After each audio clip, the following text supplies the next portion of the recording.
How do your students get on when they look for a resource in your library? Can they find it easily, or do they have to contend with crowded shelves and old unappealing resources?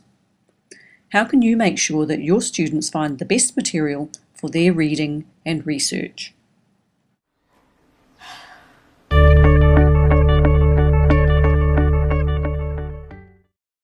Kia ora. Welcome to our video on weeding your school library.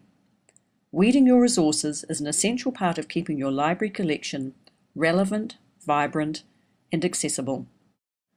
Some of us find it difficult to throw away library resources for all sorts of reasons. Small budgets, resistance from other people, fear of making a wrong choice. However, library resources have a shelf life just like any other item. New discoveries are made, facts and attitudes change, trends come and go, and items that spread misinformation and outdated views can be misleading and hurtful and undermine the value of your students' research. At its best, your collection will engender a love of reading in your students and teachers and will provide access to the best quality information resources available. Weeding is just one process in your collection management arsenal that you can use to support your school community in their quest for knowledge and great reading. It's a good idea to consider how much of the collection you want to weed in one go. If you haven't done this recently, it might be good to weed the whole collection. This will give you a baseline to operate from in the future. Or, especially if you are in a large school, you could make a plan to tackle one major section at a time, so that over 1 to 2 years you've covered your whole collection. If you have been weeding regularly, or if a major weed has been done in the last 2 to 3 years, then you could select a specific section to work on. For future reference, it's a good idea to document your approach in your school library handbook. Your library management system can be used to find out how often an item has been issued and to generate a printout for items that haven't been borrowed in the last 3 to 5 years to create a short list of potential discards. You'll want to consider who to involve in the process. We recommend involving the teaching staff when weeding the library. Having a small team to consult with means better transparency and understanding of the rationale and the processes involved with weeding. At secondary level, you will need to consult with subject specialists. Involving the staff gives them the opportunity to explore what is in the library and to discover any gaps that might need filling. Make sure that everyone understands and is clear about your weeding criteria before starting. Have some post-its and pens handy, as weeding often turns up a number of issues with resources in the collection. You will most likely end up with a number of piles of resources. Resources that you would like to promote to your students, specific resources that you would like to replace, topics to be replaced,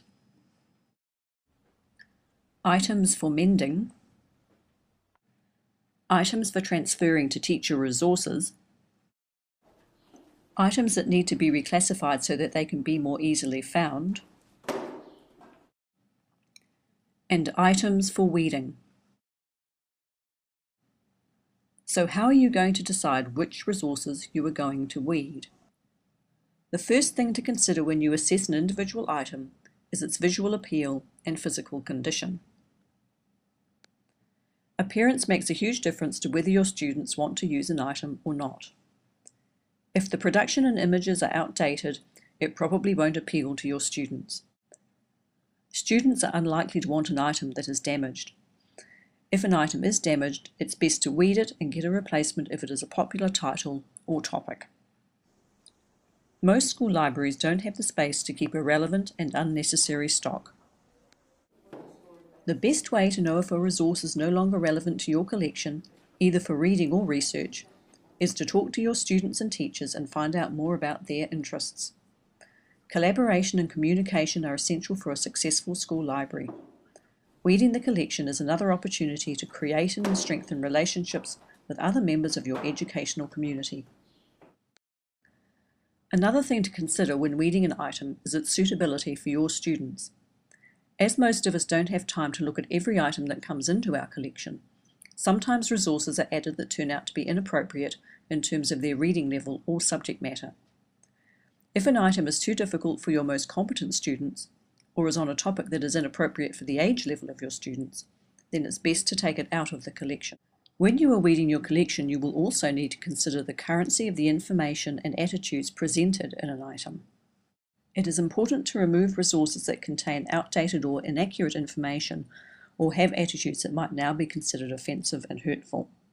While it might not matter so much whether Pluto is considered a planet or a dwarf planet, it does matter if you have books on the weather and environmental issues that don't address climate change.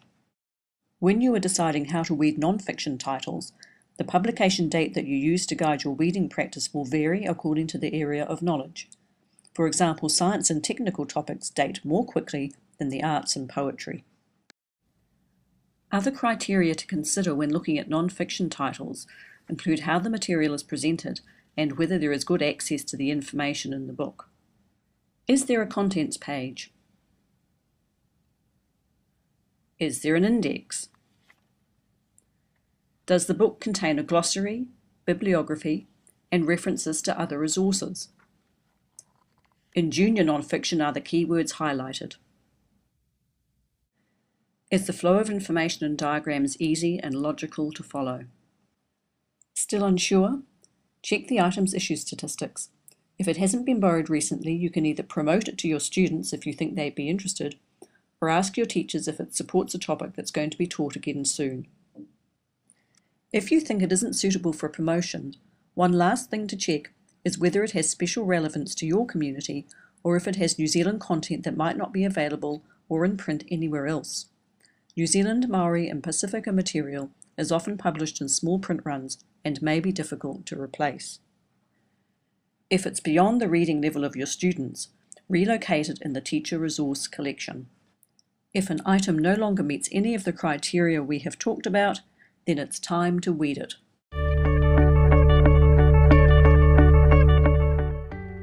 To finish off the process of weeding resources from your school library, here are a few of the steps you need to take.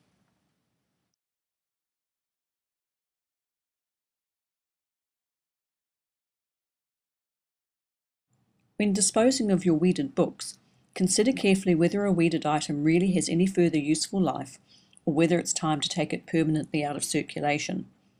Although there are many good intentions around sending weeded books on to other organisations or countries, often these items are not appropriate. Once you have weeded your collection, make sure that you keep the process ticking along. Keeping your collection fresh and relevant will ensure that your students and teachers easily find great reads and great information. Happy weeding!